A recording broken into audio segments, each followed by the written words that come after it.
প্রিয় দর্শক, ঢাকায় ১০ এবং ১১-৯ বিশেষ বরাদ্দ দেওয়া হয়েছে। নির্বাচনের বাকি আর ২ মাস কি ৩ মাস। এই সময়ে কেন ঢাকার এই ৩ আসনকে বরাদ্দ দেওয়া হয়েছে এবং এটা নিয়ে আসলে প্রশ্ন উঠেছে। ফেব্রুয়ারিতে জাতীয় নির্বাচন হওয়ার আগে ঢাকায় ২৭৪ টি ধর্মীয় ও সামাজিক প্রতিষ্ঠানের জন্য বিশেষ উন্নয়ন বরাদ্দ দিয়েছে স্থানীয় সরকার মন্ত্রণালয়। তবে দেখা গেছে যে এই বরাদ্দে ২৭৩ টি প্রতিষ্ঠানে কেন্দ্রীভূত ঢাকার মাত্র ৩ টি আসনে ঢাকা ৯, ঢাকা ১০ এবং ঢাকা ১১। ঢাকার মোট ২০ টি আসনের মধ্যে শুধু ৩ এলাকায় বিশেষ বরাদ্দ দেওয়ায় প্রশ্ন উঠেছে। বিবিসি বাংলার এক প্রতিবেদনে জানায় যে বরাদ্দ পাওয়া প্রতিষ্ঠানের অর্ধেকের বেশি ১৪৫ টি ঢাকা ১০ আসনের ধানমন্ডি, কলাবাগান, হাজারীবাগ ও নিউ মার্কেট এলাকায়। এই আসনে মোট বরাদ্দ ৪,৪৩,০০,০০০ টাকা। সম্প্রতি স্থানীয় সরকার উপদেষ্টা আসিফ মাহমুদ তার ভোটের এলাকার পরিবর্তন করে ঢাকা ১০ আসনের ভোটার হয়েছেন। তিনি শিগগিরই এই আসন থেকে নির্বাচনে অংশ নেবেন বলে রাজনৈতিক মহল জোর আলোচনা করছে।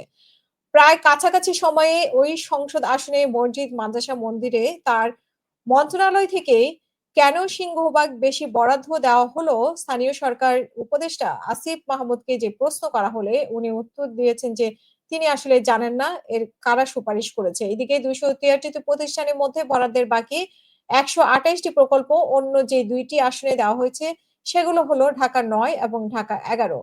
ঢাকার ওই ২ টি আসন থেকে আগামী নির্বাচনে জাতীয় নাগরিক পার্টির আহ্বায়ক নাহিদ ইসলাম এবং এনসিপি সিনিয়র যুগ্ম সদস্য সচিব তাসনিম জারা অংশ নিচ্ছে।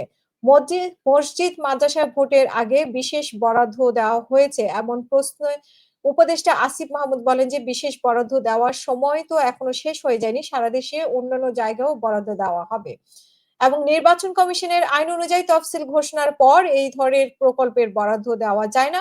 আগামী ডিসেম্বরের শুরুর দিকেই জাতীয় নির্বাচনের তফসিল ঘোষণা করার কথা রয়েছে এবং এই বিষয়ে স্থানীয় সরকার সংস্কার কমিশনের সদস্য অধ্যাপক মোহাম্মদ তারিকুল ইসলাম বিবিসিকে বলেছেন যে নির্বাচনের পূর্ব মুহূর্তে জেলা পরিষদের এডিপি হিসেবে বিশেষ কিছু আসনের জন্য যে বিশেষ বরাদ্দ দেওয়া হচ্ছে তা নিঃসন্দেহে দৃষ্টিকটু।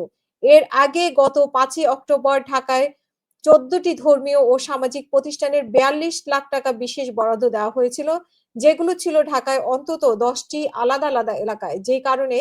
যে কারণে সেটি নিয়েও প্রশ্ন ওঠেনি। সে কারণে এগুলো নিয়ে প্রশ্ন ওঠেনি, কিন্তু ঢাকা ১০ আসনের ভোটার হওয়া এবং প্রায় একই সময়ে একটি আসনে এতগুলো ধর্মীয় ও সামাজিক প্রতিষ্ঠানে স্থানীয় সরকার মন্ত্রণালয়ের বরাদ্দের পর এই প্রশ্ন উঠেছে। স্থানীয় সরকার উপদেষ্টা আসিফ মাহমুদ বিবিসিকে পাল্টা প্রশ্ন করেন, সারা দেশেই তো বিশেষ বরাদ্দ দেওয়া হচ্ছে।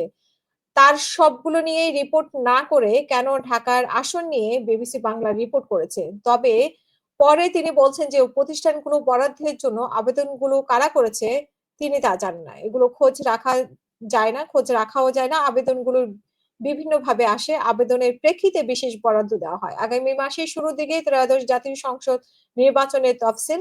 উপদেষ্টা পদ থেকে পদত্যাগ করে ঢাকার এই আসন থেকেই আসিফ মাহমুদ নির্বাচন করবে এমন ধারণা করা হচ্ছে। এর আগে সেপ্টেম্বরে সড়ক ও অন্যান্য গ্রামীণ অবকাঠামো মেরামত ও উন্নয়নে স্থানীয় সরকার মন্ত্রণালয়ের উপদেষ্টা মিস্টার আসিফ মাহমুদ গ্রামের বাড়ির কুমিল্লায় মুরাদনগর উপজেলায় ৪৫৩ কোটি টাকা বরাদ্দ দেয় বলে গণমাধ্যমে প্রকাশ হয়েছিল।